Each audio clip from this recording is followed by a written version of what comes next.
नमस्कार, स्वागत है आपका हमारे नए शो पे जिसका नाम है India rise the next big thing, power by Evo Connect. मैं हूं आपका दोस्त और शो का होस्ट प्रिंस और आज हमारे साथ जो मौजूद है उनका नाम है सीए पवन कुमार पातोडिया जी। इनको लोग सेकंड इनिंग से इनकी जो लाइफ है उनसे ज़्यादा इंस्पायर्ड होते हैं। फर्स्ट इनिंग में इन्होंने अपनी लाइफ में बहुत कुछ किया, बहुत कुछ अचीव किया है। बट जो सेकंड इनिंग में जो इन्होंने चमत्कार दिखाए हैं उससे लोग इनसे ज़्यादा इंस्पायर्ड होते हैं। तो आइए उनके लाइफ के बारे में, उनकी ही ज़ुबानी थोड़ा जानते हैं। तो सर अपने लाइफ के बारे में थोड़ा हमें बताइए किस तरीके से आपने किया? Namaste, Prince ji. Hmm. Thank you very much for inviting me to your show. And since you have planned the entire show around my second inning, so you keep asking me, and it will be my pleasure to give you the honest reply. तो sir start करेंगे एक question से sir, कि sir आपने start किया था, आपने जो अपनी जर्नी स्टार्ट की थी वो एक 1800 रुपीज़ सैलरी से स्टार्ट किया हम्म, और विदिन द 2 इयर्स आप एक सीईओ बने और 15 साल के अंदर एक एंटरप्रेन्योर भी बने। तो सर इस लाइफ स्टोरी के बारे में थोड़ा हमें बताएँगे कि कैसे ये जर्नी आपकी हुआ? तो लोग आपसे भी और ज़्यादा इंस्पायर्ड होंगे मेरे ख्याल से। देखिए ऐसा है कि मैं जब सीए करके कलकत्ता में आया था, इट वाज 85 नवंबर। उस समय पैसे की वैल्यू बहुत थी, लेकिन CA was not that popular. तो इसलिए मैंने 1800 की नौकरी की थी, but since I was a dedicated employee and I fully devoted my time for the business for which I was appointed, never looking at my watch. So gradually, my efforts were recognized and I became CEO in 2 years. और जहाँ तक सवाल है मेरे entrepreneur बनने की, ये भगवान का आशीर्वाद है। 12 दिसंबर 1996 को सारी इंडस्ट्रियां सुप्रीम कोर्ट के एक पीआईएल से बंद हो गई। उसमें मेरी कंपनी में भी 16 कंपनियां बंद हो गई थी। And it was a big jolt. My employer went bankrupt. Calcutta की फैक्ट्री, उनके पास बेचने का कोई साधन नहीं था, बिकॉज यहाँ की लेबर की ग्रेजुटी पेमेंट और बाकी सब करना, बैंक्स के इंस्टीट्यूशंस के लोन पेमेंट करना, the liability was far too big. So he sold the factory to me for 1 rupee, and that is how my entrepreneur journey started. Sir जैसे आपने अपना स्टोरी बताया कि लोग इतने कुछ जो कर लेते हैं उनका तो लाइफ वहीं वो अपना सोचते हैं लाइफ में बहुत कुछ कर लिया। आपने तो 59 तक भी इतना करने के बाद आपने कैसे 59 के बाद रीस्टार्ट करने का सोचा? मतलब ये तो बहुत क्रेज़ी, मतलब आज के यूथ और आज के जेन ज़ी भी अगर जानेंगे तो शायद आपसे बहुत इंस्पायर होंगे कि जहाँ लोग स्टॉप लेते हैं वहाँ से आपने स्टार्ट किया। इसके देख बारे में बताइए सर। देखिए ऐसा है, एट 59 पीपल जो रिटायर करते हैं, those who want comfort in life, I wanted relevance in my life. Hence, I kept on working. हाँ, आप ये जरूर बोल सकते हो कि at the age of 59, owning a volleyball team and starting a volleyball league was a badness, and this I am fully aware of, क्योंकि मेरी बीबी ने भी मेरे पर भरोसा नहीं किया था। जब मैं घर जाके बताया आज मैंने वॉलीबॉल टीम खरीदी है, even she was laughing at me कि पवन तुमको और कुछ मिला नहीं या बुढ़ापे में तुम्हारा दिमाग खराब हो गया। So every success has a beginning which starts with humiliation, मजाक बन के होता है, but you have to keep doing, you have to keep doing and results come off. तो उस फेलियर को जैसे आपने बताया कि आपकी वाइफ ने भी आपको बोला, तो आपको बहुत आपके फ्रेंड्स ने भी बोला होगा। उस फेलियर से कैसे फाइट किया और आपने और आज आप जो बता रहे हैं, जिस लेवल से हम जानते हैं कि वो जो वॉलीबॉल टीम है आज एक सक्सेसफुल टीम भी है। तो वो कैसे अचीव किया सर आपने? देखिए प्रिंस जी, इसमें कोई बहुत लंबा चौड़ा मेरा एफर्ट्स है नहीं। मैं आपको बताऊं, मेरे जैसे जो लोग जो पढ़े लिखे हैं, जिनको जिंदगी में कुछ अचीव करना, they believe one thing very clearly, you have to keep doing. जब मैं 2021 में 20 में रादर मैंने ये लीग ली थी, उस समय इंडिया में दो ही लीग फेमस थी, क्रिकेट, कबड्डी। या Unfortunately, ISL and hockey, which hockey is our national game, but they were blinking. IPL की फ्रेंचाइज खरीदना मेरी औकात के बाहर था, बिकॉज 15,000 से 20,000 करोड़ चाहिए। और इवन कबड्डी की फ्रेंचाइजी, बिकॉज नई टीम तो आ नहीं रही थी, because of involvement of Bollywood actors and all, उनकी भी वैल्यूएशन काफी ऊपर चली गई थी, क्योंकि स्टार टीवी का अपना चैनल था, Star TV was one of the founder member of kabaddi. तो सस्ते सुंदर टिकाऊ में अगर कुछ हो सकता था तो वो था कोई ऐसी गेम जिसका नाम हो, लेकिन जो आज के दिन बहुत पिछड़ गई हो। और मैं आपको बताऊं, दुनिया में second most popular game after football is not basketball. Cricket तो आप छोड़ ही दीजिए, cricket is played just by 12 countries. Okay. Second most popular game in the world is volleyball. And third most played game in India is again volleyball. आज से 20 साल पहले इस game का बहुत नाम था जब जिमी जॉर्ज सर थे, लेकिन धीरे धीरे पॉलिटिक्स, ब्यूरोक्रेसी ने इसको खत्म कर दिया। और सर देखो, ऐसा है कि सक्सेसफुल टीम लेके सक्सेस अचीव करना इज नॉट अ कला। The art is you take anyone random from the street and make them professional players and then win the game. बड़ी चीज ये नहीं है कि मैंने वॉलीबॉल की लीग खरीदी या फ्रेंचाइज खरीदी। बड़ी चीज ये है मैं सीजन 1 का चैंपियन बना, जबकि बाकी 6 टीम्स जो थे वो सब इस लाइन में पिछले 20 साल से हैं। उनका experience in volleyball is very very high and they virtually command the players pool and everything. तो तकदीर ने साथ दिया, पहली सीजन जीत गए तो थोड़ी सी इज्जत बन गई। सर, हमने पहले भी आपके वीडियोस में देखा है, आपका एक बहुत बड़ा फंडा रहता है, कीप डूइंग इट। तो सर, इस फंडे के बारे में बताइए कि इसका क्या मतलब है, इसे किस तरीके से हमें लाइफ में देखना चाहिए? देखिए, किसी भी बिजनेस, किसी भी प्रोफेशन या कोई भी काम, चाहे वो खेल ही हो, कभी भी ग्राफ 45 डिग्री होता नहीं। तो ग्राफ हमेशा अप डाउन ही होना चाहिए, क्योंकि सीधी रेखा तो हार्ट अटैक की निशानी है कि the man is dead. Right. तो मेरा ये बोलना है कि जिंदगी में जब जब आपके लाइफ में आप कुछ नया करने जाओगे, लोग आपका मजाक भी बनाएंगे, आपको फेलियर भी मिलेगी, आपको बहुत ज्यादा नर्वसनेस भी आएगी, बट छोड़ना is no solution. Keep doing it. जैसे मैं अपना एग्जांपल लूं, जब मैंने वॉलीबॉल की टीम ली, मेरे बच्चे जो एमबीए किए हुए हैं, उन्होंने मुझसे पहला क्वेश्चन पूछा कि पापा आपने हमसे डिस्कस भी नहीं किया, we are so qualified. I replied one thing, मेरे को पैसा इनहेरिटेंस में नहीं मिला था, it was my own earning. और इसके साथ मैं क्या करूं, I think that decision lies with me and I see a future of this, because 2019 के बजट में निर्मला जी ने कहा था कि we allot 908 crore rupees for Khelo India.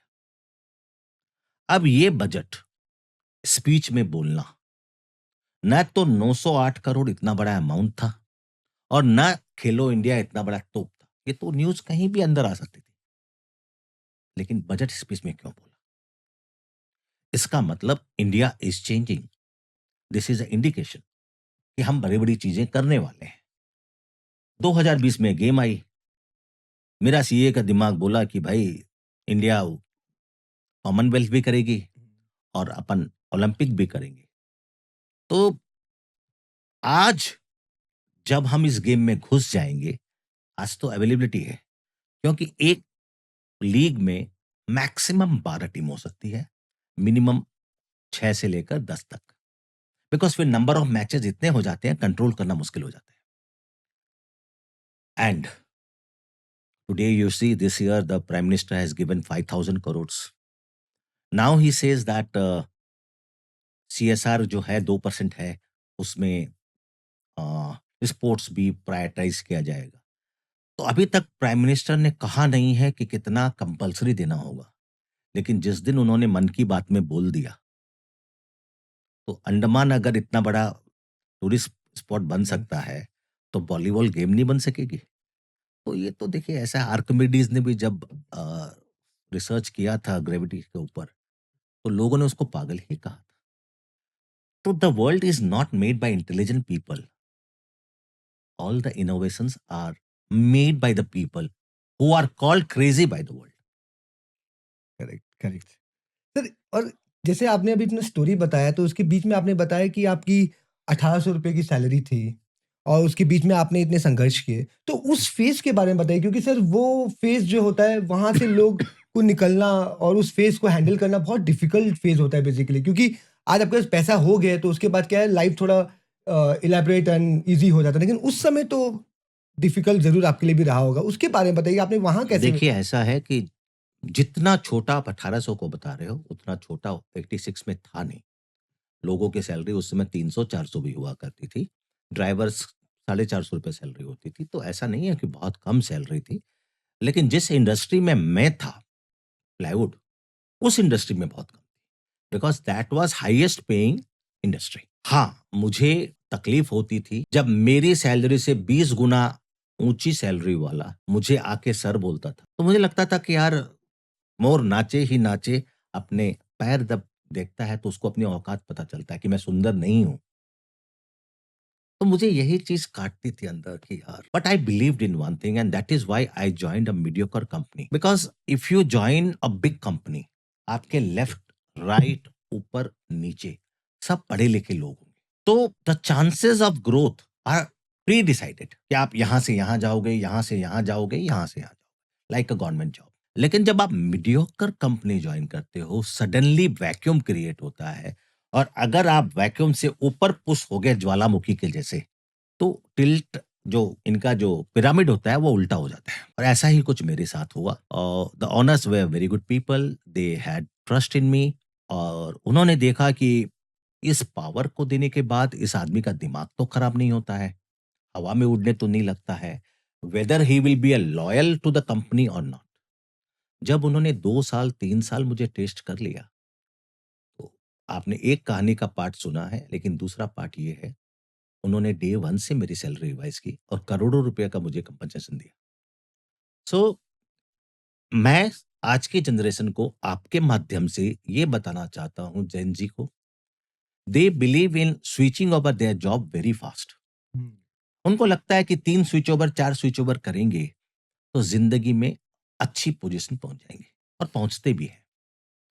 But of late, अगर मैं आज एक एचआर मैनेजर हूँ, तो मैं ये सोचूँगा कि जो आदमी 2 साल में 3 नौकरी बदली कर लिया, वो मेरे यहाँ भी टिकने वाला नहीं है। लेकिन जब आप एक कंपनी में कंसिस्टेंटली काम करते हो, तो उसका एडवांटेज ये होता है कि you have a team. The company becomes gradually dependent upon you. More powers are given you and you have to make your team. So the chances of growth are much higher in a mediocre company and 2 minute में सिर्फ noodles बनती है भाई, career नहीं बनते। Right. ये बात तो सर आपने एकदम करेक्ट कहा। एंड सर लास्टली सर, जैसे कि आपने अपने लाइफ में इतना कुछ अचीव करने के बाद, उसके बाद आपने वापस अपना लाइफ रीस्टार्ट किया, तो ये हंगर जो है सर, आजकल मैं देख रहा हूँ कि लोगों में ये हंगर 30 इयर्स में खत्म हो जाती है और आप में ये एट द एज ऑफ 59 भी ये हंगर कीप ऑन अराइविंग और ज्वालामुखी जैसे फट रही है हंगर, ये कैसे सर? इसको कैसे आप माइंडसेट को कैसे प्लान करते हो, कैसे ट्रीट करते हैं? थोड़ा इसके बारे में बताइए। देखिए ऐसा है ना कि वो जिन लोगों की आप बात कर, देखिए दुनिया में 3 तरह के लोग होते हैं। One who are born with a silver spoon, वो 30 में रिटायर करे, 50 में करे, उनको कोई फ़र्क नहीं पड़ता because they inherit a very big uh, empire. दूसरे होते हैं जो लाइफ ज़ीरो से स्टार्ट करते हैं, एक जगह पहुँच जाते हैं और वो सैटिस्फाइड कि हमको जो चाहिए था उतना मिल गया, now I give time to my family. एक तीसरी क्लास होती है, वो ये सोचती है कि अगर मैं बैठ गया तो मुझ में जंग लग जाएगा। If I can serve the society, if I can serve the nation and still make my name, why not? आज मैंने स्पोर्ट्स लिया, सर मैं पैसे नहीं कमा रहा हूँ, I am burning 6 crore rupees per annum. आज मैंने अगर स्पेशल ओलंपिक लिया, I am not making money, I have to contribute there. The reason is, ये जब आप करते हो, जैसे आप बोलोगे what is the meaning of satisfaction?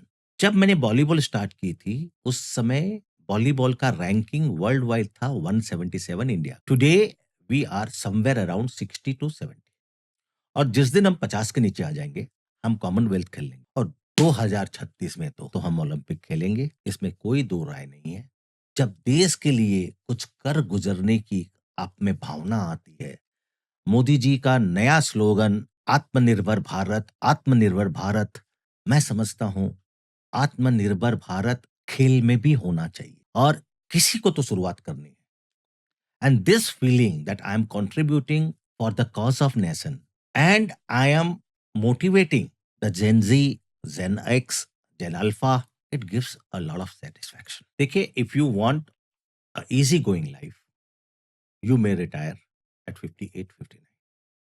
But if you really want a flashy life, a life which is more meaningful, then you have to work until your system, your body allows. And I believe that one should work till the age of 70 at least, so that the generation below him can take advantage from their knowledge and experience.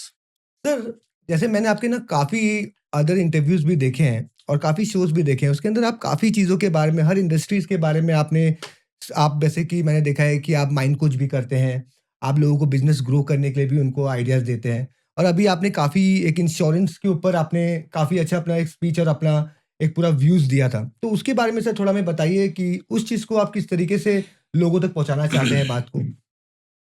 बहुत अच्छा question है आपका Prince जी, और आपने मौका दिया मुझे इस पर मेरा विश्लेषण करने का।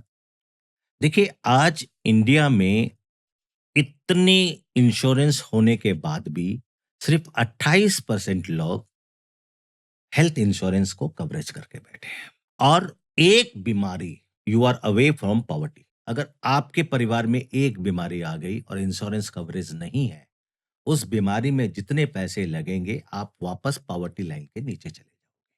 आपकी सारी मेहनत 10 साल 15 साल की पानी हो जाए। इसलिए हमें यह समझने की बहुत जरूरत है कि हमें अपनी लाइफ को सिक्योर करना चाहिए for wellbeing of our self and our family members. मैं ये स्पीच जब देता हूं, उसका मकसद ये होता है कि लोग अपना फाइनेंस प्लानिंग करने के पहले अपनी insurance planning, because no planning of finance will be successful if you are not covered adequately for your health and life. आज आप एक अच्छी जॉब पे हो, आपको साल का 30 लाख मिल रहा है, ये कोई इनहेरिटेंस नहीं है।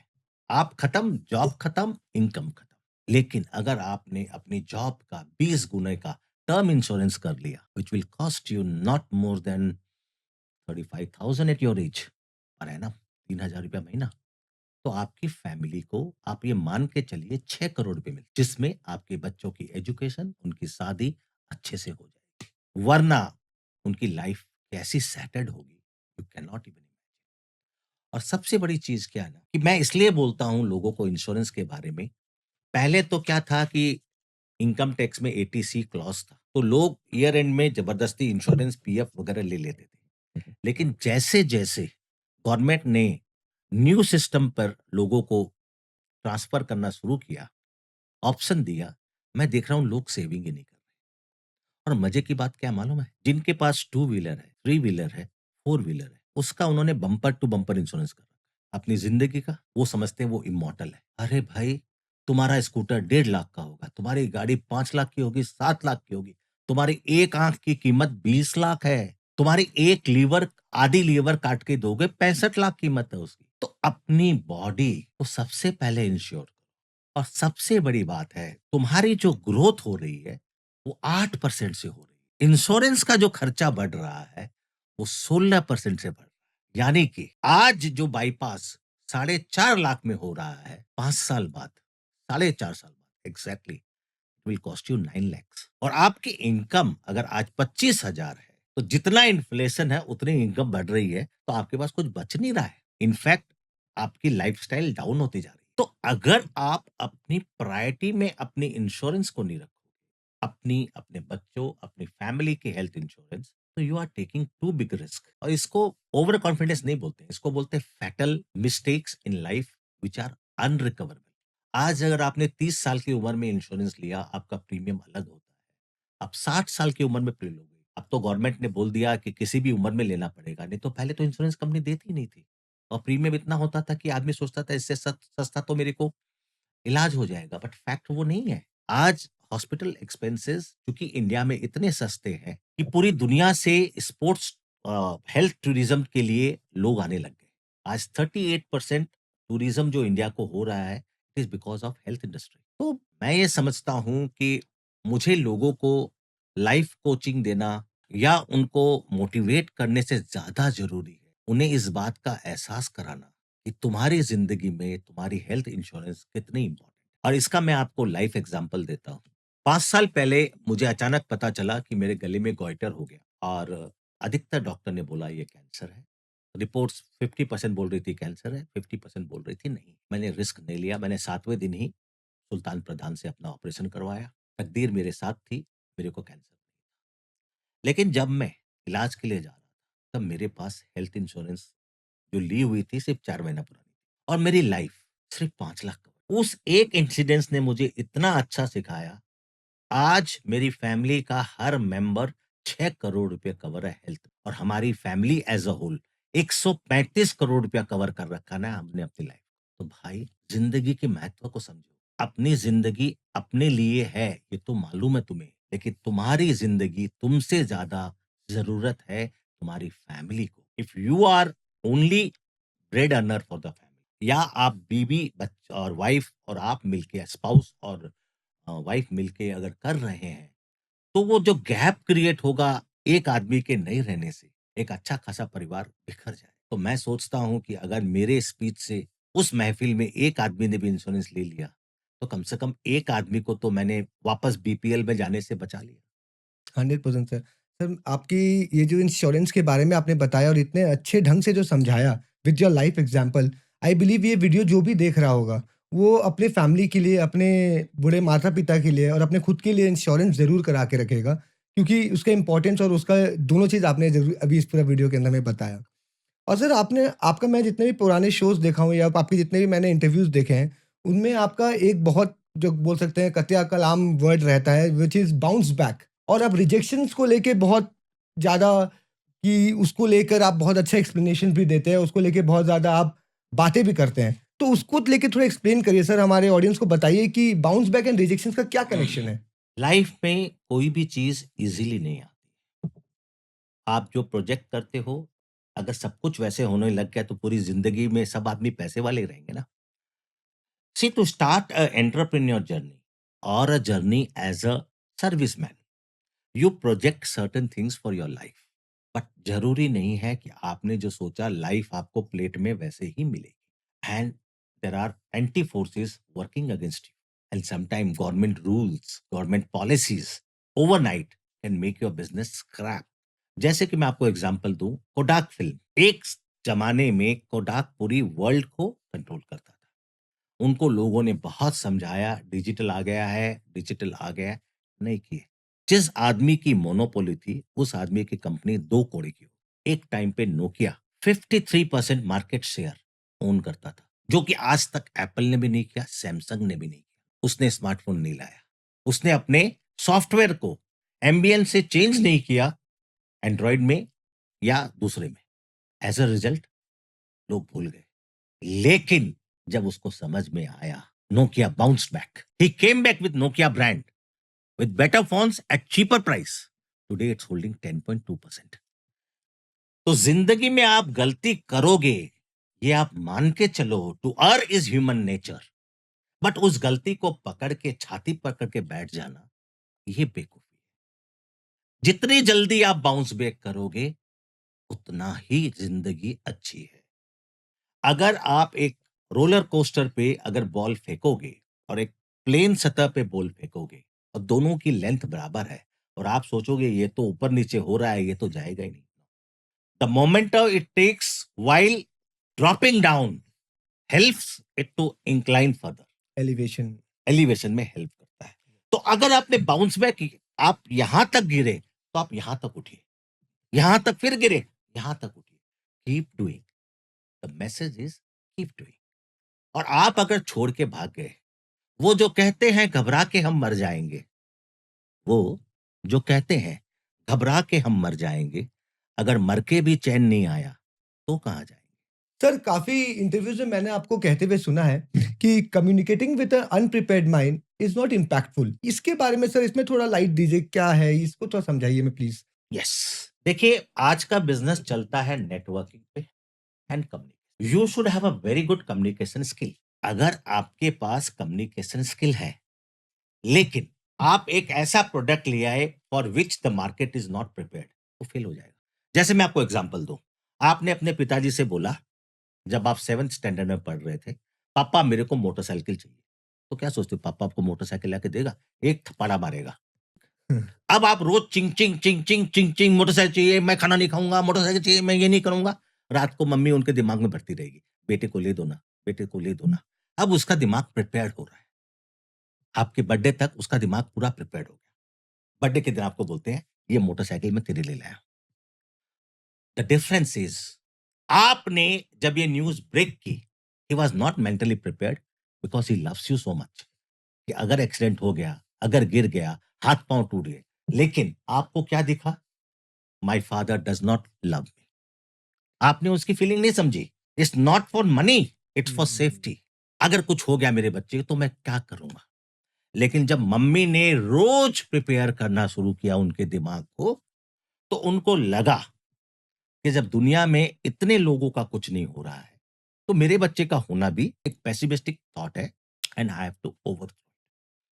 अगर आप कुछ एक बीज को छोड़ के, अगर आप बीज को ऐसे फेंक दो, तो कोई खेती पैदा नहीं होती। उसके लिए आपको लैंड को प्रिपेयर करना पड़ता है। लेकिन 2-4 बीज ऐसे हैं जो सुओ मोटो उग जाते हैं। तो इट इज़ सेड, लोग बोलते हैं मैं अच्छा कम्युनिकेशन कर रहा हूँ। अच्छा कम्युनिकेशन का मतलब होता है आपको समझना स्थान, काल, पात्र। आप किसके सामने बोल रहे हो? पात्र। कब बोल रहे हो और कहाँ बोल रहे हो?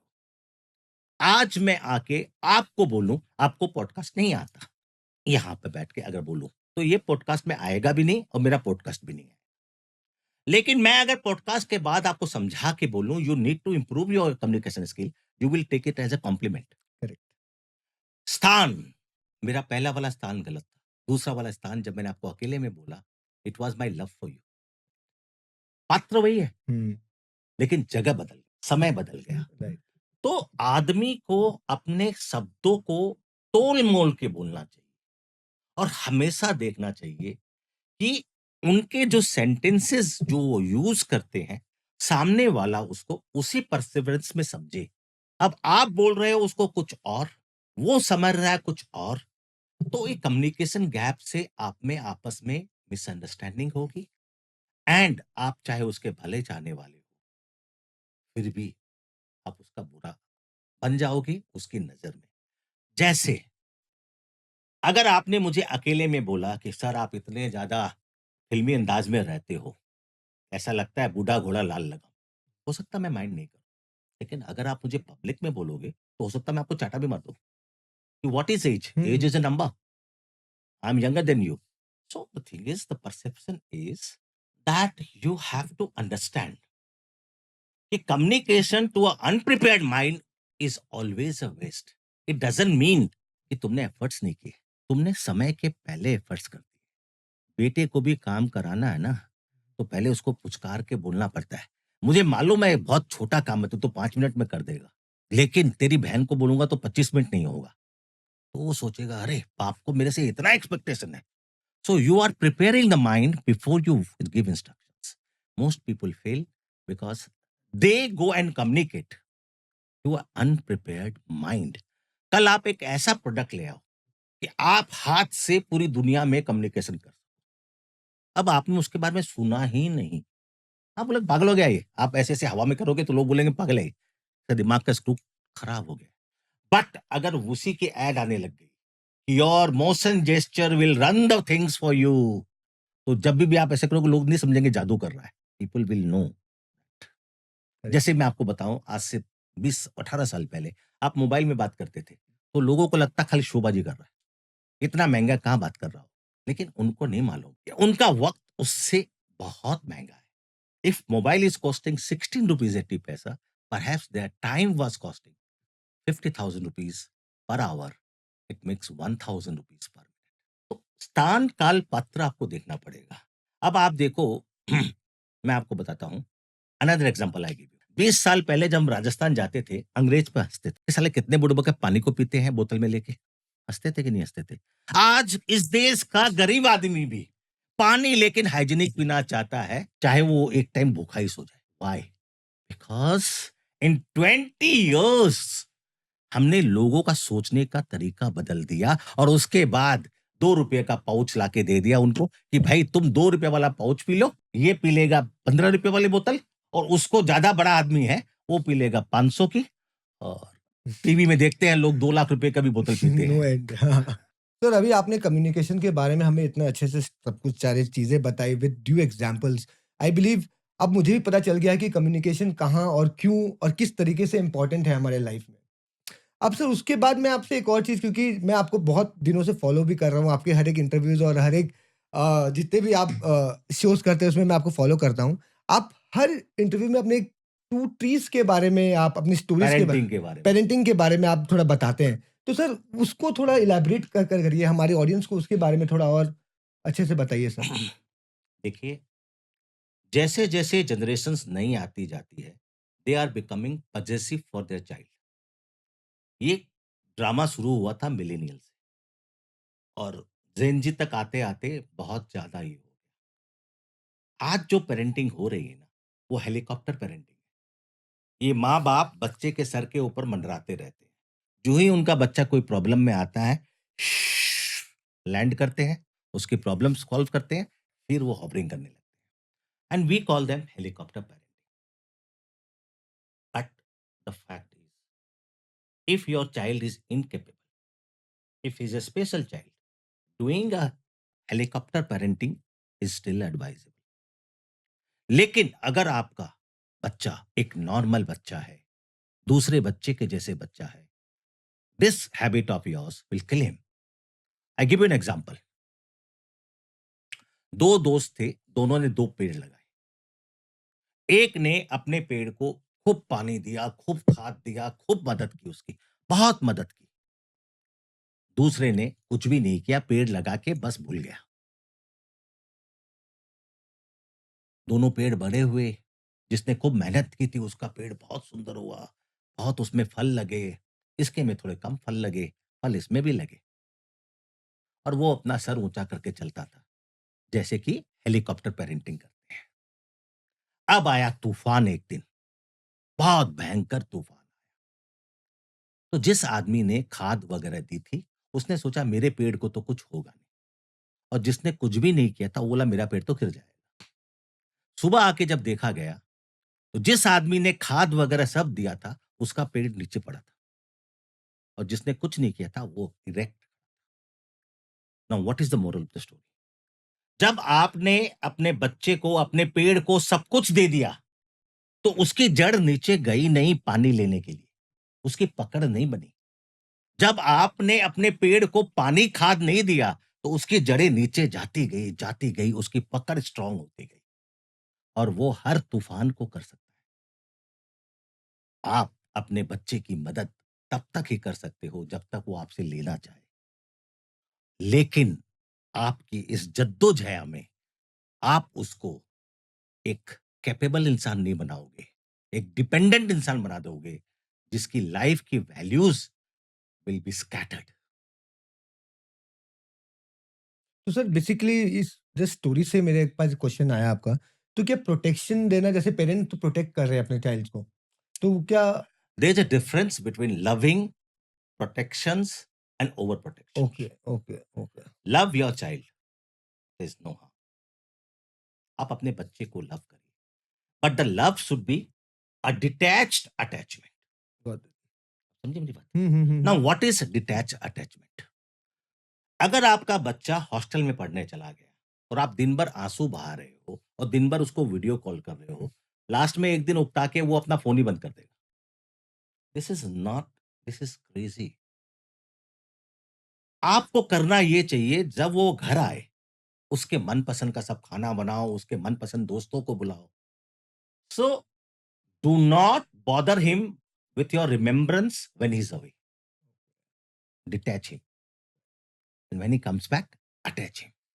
जब वो स्कूल चला गया, भूल जाओ उसको, लेकिन स्कूल के आने के बाद उसने खाना खाया कि नहीं खाया, खेलने गया कि नहीं गया, because mental health today is equally important. तो मेंटल हेल्थ के बारे में भी आपने काफ़ी बातें की है और मेंटल हेल्थ आज के यूथ में और आज के जनरेशन को आप देखोगे तो सबसे ज़्यादा जो नॉलेज या सबसे ज़्यादा जो एजुकेशन है वो रिक्वायर्ड है मेंटल हेल्थ के ऊपर ही, क्योंकि लोग अपना वर्क लाइफ और अपने फैमिली लाइफ को दोनों बैलेंस नहीं कर पा रहे हैं, उसकी वजह से उनका मेंटल हेल्थ बहुत ज़्यादा इफेक्ट होता है। तो इसके बारे में सर आप कुछ टिप्पणी देना चाहे या कुछ बताना चाहे जिससे कुछ लोग इम्प्रूव कर पाए अपना लाइफ? देखिए, इसका तो जवाब हमारे ऋषि मुनि हजारों साल पहले दे। धीरे धीरे मनरा, धीरे सब कुछ होए, ऋतु आए फल लगे। मानस क्या करे? मतलब जिंदगी में आप हर चीज को हड़बड़ा नहीं सकते। आज जब आप ओवर एक्साइटमेंट में होते हो, आपको रिजल्ट चाहिए।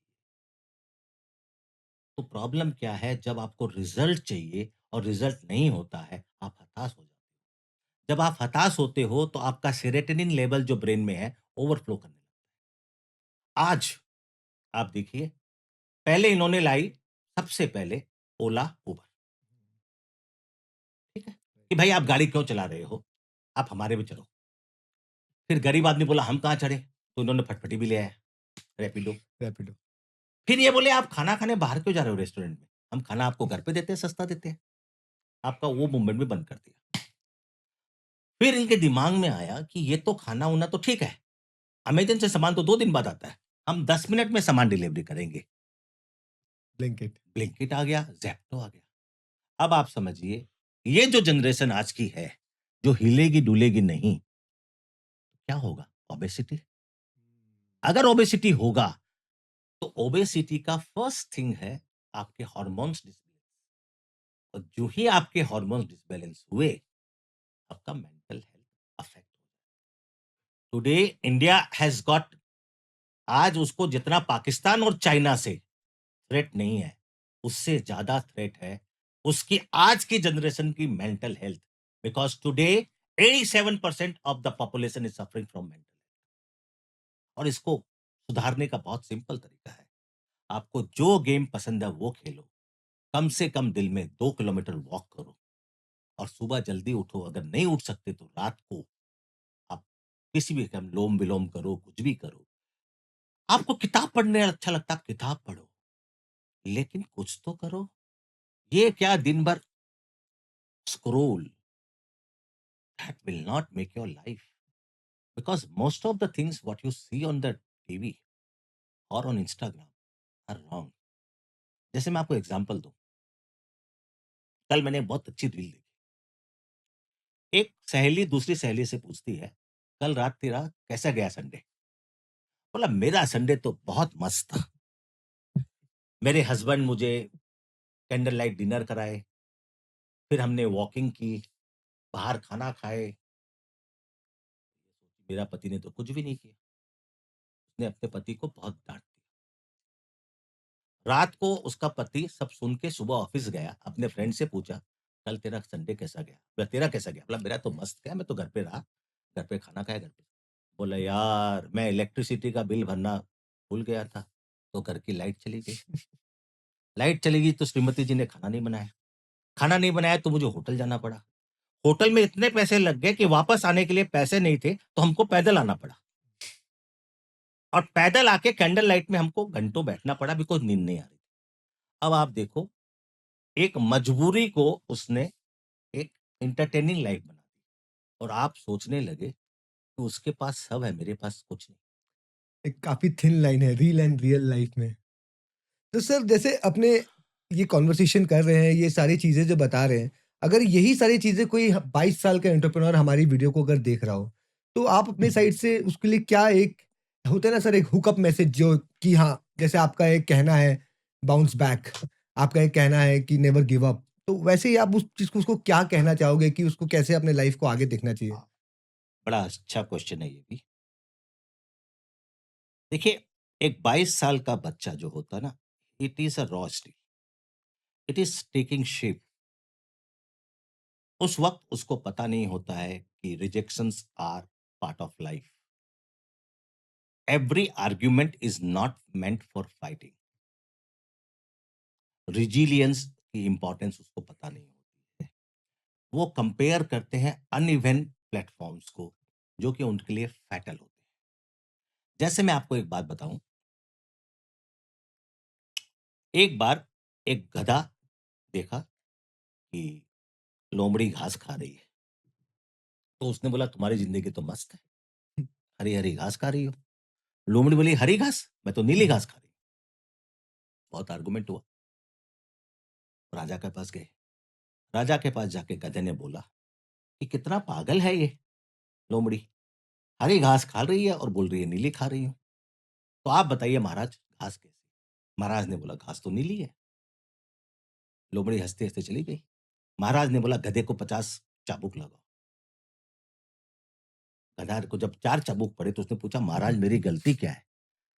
बोला जब तुमको मालूम था कि तुम गधे हो तो तुमको आर्गुमेंट करने की जरूरत क्या थी? Every fight is not meant for arguing. हर बात में हम ये तो नहीं उठा सकते ना। कई बातें सुन के नजरअंदाज भी करना होता है।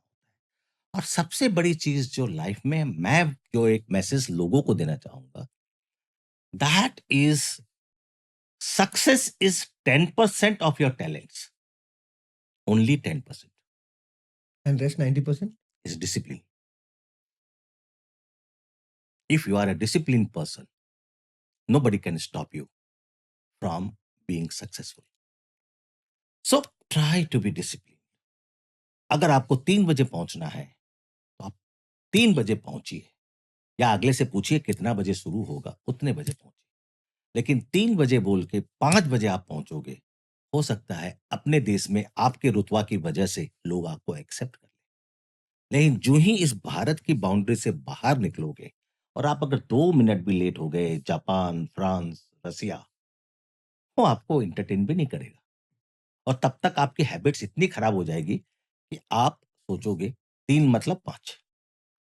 लोग लेट खुद होते हैं और ब्लेम देश को करते हैं। इंडियन स्टैंडर्ड टाइम, अरे भाई लेट तू हुआ है, इसमें देश का क्या बदनामी है? लोग करते हैं। सर, अब आपके साथ एक रैपिड फायर राउंड करेंगे।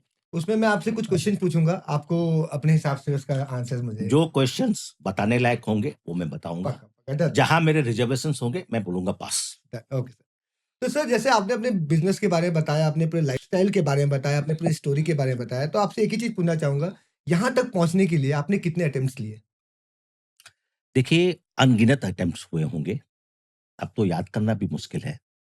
But success never comes in one go, it always comes in parts. And at every, जब आप एक लेवल पे पहुंच जाते हो, वहां कुछ क्षण विराम करने के बाद फिर नेक्स्ट जंप मारनी होती है। अगर आप एक ही बार में लंका को पार करने जाओगे पॉसिबल और नहीं। अगर आपका मिस जजमेंट हो गया तो समुद्र में ही गिरोगे। राइट। सर, एक ऐसा कौन सा डिसीजन है जो आपने लिया और आपका वो लाइफ चेंज कर दिया उस डिसीजन ने? That's a very million dollar question. मैं समझता हूं मेरा एक डिसीजन जिसने मेरी लाइफ चेंज की आज, वो है to become a sports entrepreneur. हालांकि फाइनेंशियली मुझने मुझे बहुत धक्का दिया, 25 करोड़ से ऊपर मेरा लॉस हो गया 4 साल में। बट जो मजा फील्ड पे आता है, जो मजा उस तालियों के गड़गड़ाहट में आता है, और जो रिकॉग्निशन दुनिया से मिली, उसके सामने पैसे की कोई वैल्यू नहीं। जब मैं पैसे कमाता था, टॉप ऑफ माय करियर पे था, मुझे हार्डली 600 लोग जानते थे। आज मुझे पैसा खो रहा हूं, जम के खो रहा हूं, 50 लाख रुपए महीना खो रहा हूं, लेकिन एक 1.6 करोड़ लोग मेरे फैंस हैं। दैट्स तो नाइस। दाग धब्बे अच्छे होते हैं। सर, एक बहुत ही इंटरेस्टिंग सा क्वेश्चन है। अगर सर आपको एक दिन के लिए हमारे स्टेट का स्पोर्ट्स मिनिस्टर बना दे, आपके स्टेट का कि हाँ वेस्ट नेशन बंगाल का? नेशन का बना दे स्पोर्ट्स नहीं, मिनिस्टर। आपका स्टेट का बना के कोई फायदा नहीं है। अच्छा, ठीक है। ठीक है। तो सर, एक बहुत इंटरेस्टिंग क्वेश्चन है, अगर आपको इंडिया का एक दिन के लिए स्पोर्ट्स मिनिस्टर बना दे, तो आप ऐसा क्या चेंजेस लाओगे जो आपके हिसाब से बहुत मेजर चेंजेस होना चाहिए? It's another very good question, I must say. देखिए, इंडिया की स्पोर्ट्स पॉलिसी 2001 में बनी थी, उसके बाद बनी 2025 में। 11 अगस्त को पार्लियामेंट में रखी गई थी। 12 अगस्त को दोनों हाउस ऑफ पार्लियामेंट ने पास किया। 19 अगस्त को राष्ट्रपति ने पास किया। लेकिन आज तक उसका पासिंग होके लॉ बन गया, लेकिन कुछ हुआ नहीं। उसमें बहुत सी शर्तें थी कि स्पोर्ट्स ऑर्गेनाइजेशन को ये चीज फॉलो करनी पड़ेगी। आज देखिए हमारे देश की सबसे बड़ी प्रॉब्लम जो है इंटरनेशनली, जिसके लिए हम बदनाम हैं, is not because we have lack of talents. हमारे ऊपर सबसे ज्यादा इल्जाम है डोपिंग के। हमारे ऊपर सबसे ज्यादा इल्जाम है मिस डिक्लेरेशन ऑफ एज। आप एक बात सोचिए, कल आपका एआई का ये हो रहा था, उन्होंने एक चाइनीज रोबोट को बता दिया हमने बनाया। क्या वो जरूरत थी यार? इतनी थू हुई। आप अपनी एज को मिस डिक्लेयर करते हो। एक एक्सरे आपकी बॉन्ड डेंसिटी देख के बता देगा आपकी एक्चुअल रियल लाइफ क्या है। आप झूठ भी कैसा बोल रहे हो जो पकड़े जाएगा। और मैं समझता हूं, before we go for nurturing of talents, before we go for more leaks at state level, village level, and district level, there is more important. One message should be passed to everybody in the system and out of the system that doping is no more pardonable. Once you are caught taking drugs, ban कर all your medals will be forfeited, taken back, and your career will be finished.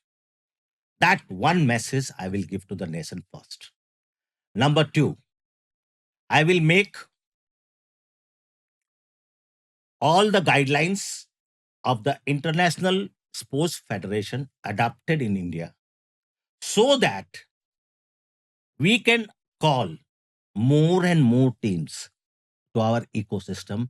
At present, India is only a superpower in cricket. Because, we react, we never act. अब इसका मतलब क्या हुआ? 1983 के पहले क्या cricket नहीं था? बहुत था।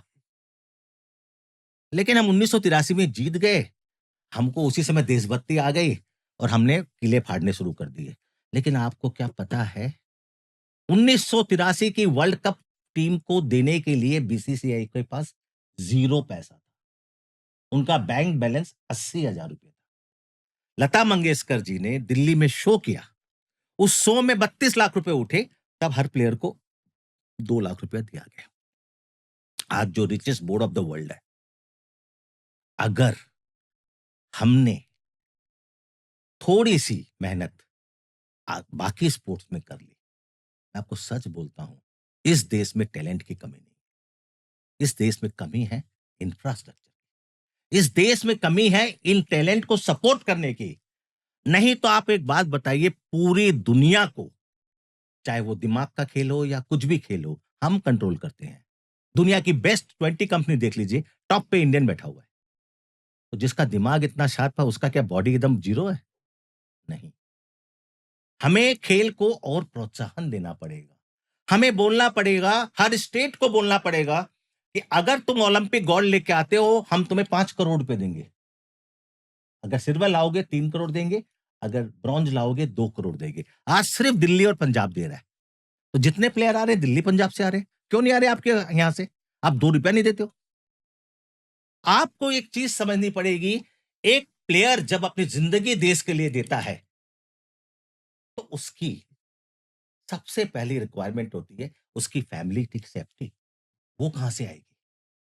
अब इस गवर्नमेंट ने इस बिल में एक काम किया है, ये 60,000 रुपया देंगे 3,000 प्लेयर को, 12 साल से ऊपर को, फॉर नेक्स्ट 15 ईयर्स। कि तुमको कोई भी टेंशन नहीं है अपने घर खर्चे का, तुम सिर्फ स्पोर्ट्स को। जिस दिन हमने ये कर लिया, उस दिन आप समझ लो इंडिया आत्मनिर्भर खेलों में भी हो जाएगा। बोलो राधे राधे।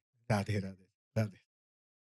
सर एक लास्ट क्वेश्चन है आपसे, मेरा जो इतना कुछ जानने के बाद आपसे क्वेश्चन पूछना बहुत इंपॉर्टेंट है। क्विक फायर आपका खत्म हो गया? हाँ, क्विक फायर में खत्म हो गया है। उसमें लास्ट क्वेश्चन एक ये है सर, कि आज जो यूथ है, ये यूथ को आप अपने साइड से क्या मैसेज देना चाहेंगे कि क्या ऐसी गलतियां हैं जो नहीं करे तो वो लाइफ में आपके जैसे या आप जैसे बड़े एंटरप्रेन्योर जैसे कुछ बन सके लाइफ में? मैं इनफैक्ट मैसेज देना चाहता हूँ, not to the youth but a generation behind them. ये जो जेनजी के ऊपर जो जनरेशन है मिलेनियल्स, और उसके ऊपर जो जनरेशन है जनरेशन एक्स, मैं उनको एक मैसेज देना चाहता हूँ कि क्रिटिसाइज करना बंद करो जेनजी को। They are the most capable generations which has come out so far in the world. Believe in them. उनको ताने मारने से वो काम नहीं करेंगे। जैसे कि मैं एग्जांपल देता हूं, कोई भी जेनजी का आपने आज तक फोन की घंटी नहीं सुनी होगी, क्योंकि उनका फोन साइलेंट ही रहता है। हम्म, और जब आप फोन मिलाओ, उनका मिस कॉल हो गया तो आप चिल्लाने लगते हो। एक तो तुम कभी जिंदगी में फोन चालू नहीं रखते, पता नहीं क्या स्टाइल है तुम्हारी। हम्म, लेकिन वो इतने नोटिफिकेशन आते हैं उनको, इस न्यूज़पेपर का, उस न्यूज़पेपर का, क्योंकि उनको अपडेट रहना है। टिंग टिंग टिंग बजेगा तो एनवायरनमेंट में साउंड पोल्यूशन हो रहा है। They don't want that. So you have to understand why they are doing it. आप अक्सर सुनोगे, मेरा बेटा तो आलसी है, मैं अपनी जिंदगी में ये किया था, मैं अपनी जिंदगी में वो किया था। मैं उनसे एक सवाल पूछता हूँ। मेरे पास एक आदमी आया, बोला भाई साहब आप सिगरेट छोड़ दो। आप कितने सिगरेट पीते हो? मैं बोला 12 सिगरेट। बोला अगर आपने 25 साल नहीं पी होती तो आपके पास एक मर्सिडीज गाड़ी होती। बोला आप सिगरेट पीते हो? बोला नहीं। आपकी मर्सिडीज कहाँ है? बोला नहीं। मैं मेरे पास 4 मर्सिडीज है। सवाल ये है कि ज्ञान मत दो यार। You have to understand that every generation which is coming is more intelligent than the previous generation. और इस जनरेशन के पास तो एआई का भी पावर है। इन्होंने कोविड भी देख लिया, इन्होंने कंप्यूटर एजेस भी देख लिए, इन्होंने डाउनफॉल देख लिया 2008 का। What is left? नथिंग। और 2008 का डाउनफॉल देखने से, what is Gen Z? Born between 1997 to 2012। 2008 में इनकी उम्र क्या थी? 8 साल 9 साल। जब इन्होंने अपने माँ बाप को देखा बहुत प्रिकॉशियस होके चल रहे हैं, इनके दिमाग में छवि क्या बैठ गई लाइफ की? प्रिकॉशियस होके चलो, फटाक से डिसीजन मत लो। You have to understand them, you have to decode them. Unless you decode gen z, you will not be able to. So मेरा नसीहत जेनजी से, अब आते हैं अपन जेनजी के ऊपर। मेरा उनसे एक ही नसीहत है, वो है कि हार के बाद आप हताश मत हो। Prepare yourself for a bounce back. जितनी जल्दी आप मेंटली प्रिपेयर्ड होगे, आप बाउंस बैक करोगे। लेकिन अगर आप अपने आप को सोशल मीडिया की वजह से दूसरे इंसान से कंपेयर करोगे, तो your attention is somewhere else. Comparison में चला तो इसको बोलते हैं LLTT, looking London talking Tokyo. ठीक है ना? तो वो अच्छा नहीं है। बाकी ऐसा है कि मेरा अपना ये मानना है, मैं तो बेबी बूमर्स हूँ, मेरे नीचे तो 4 जनरेशन चली गई है। मैं तो आज भी अपने आप को जनरेशन अल्फा मानता हूँ, जो कि 2012 के बाद आई है। तो आपको इनसे कम्युनिकेट करने के लिए ये आपके लेवल पे आए, ये मत सोचिए। आपको इनके लेवल पे जाना पड़ेगा। That's all. Very nice sir, बहुत अच्छा लगा सर आपसे बात करके। सर इतने इतने क्वेश्चन में एक और मेरा पर्सनल क्वेश्चन आ रहा है आपके लिए। जैसे सर हम सोचते हैं कि हमें लाइफ में आज मेरे से कोई पूछेगा आप क्या बनना चाहते हो, मैं बोलूँगा मैं सीए बन जाऊँ तो मैं बहुत सैटिस्फाइड हूँ। तो सर आप तो सीए हैं, आप एक स्पोर्ट्स एंटरप्रेन्योर हैं, आप एंजल इन्वेस्टर हैं, आपने लाइफ में आपने मोस्टली हर एक फील्ड में एक अच्छा चीज़ अटेंड कर लिया है। तो अब अपने लाइफ में आप क्या आपका नेक्स्ट गोल है? बिकॉज़ एक होता है ना इंसान का गोल होता है, तो अब आप लाइफ में क्या नेक्स्ट गोल दे रहे हैं? बिकॉज़ अकॉर्डिंग टू मी आपने तो सब कुछ अचीव कर लिया, तो आपके लिए अब नेक्स्ट क्या है? ये बहुत मेरे अंदर एक जिज्ञासा जाग रही है जानने के लिए। ये क्वेश्चन मैंने आपसे एक्सपेक्ट नहीं किया था, लेकिन आपने बोला है, मैं इसका आपको जवाब जो दूंगा, आप उसको सुन के अवाक रह जाओ। विराट कोहली ने पिछले मैच में सेंचुरी मार दी या उसने 50 सेंचुरी मार दी, इसका मतलब ये नहीं है कि अगले मैच में वो 101 से शुरू करेगा। उसको फिर 0 से शुरू करना है। तब जाके वो जब सेंचुरी या हाफ सेंचुरी मारेगा, पब्लिक ताली पीटेगी। You have to forget what you have achieved yesterday. वो कल की बात है। आपको रोज सुबह एक बात बोलनी है, the best is yet to come, the best is yet to come, the best the best is is yet yet to to come. Come, wait, the best of today is yet to yet to come. Come. Very nice sir. Sir क्या answer था sir, मजा आ गया।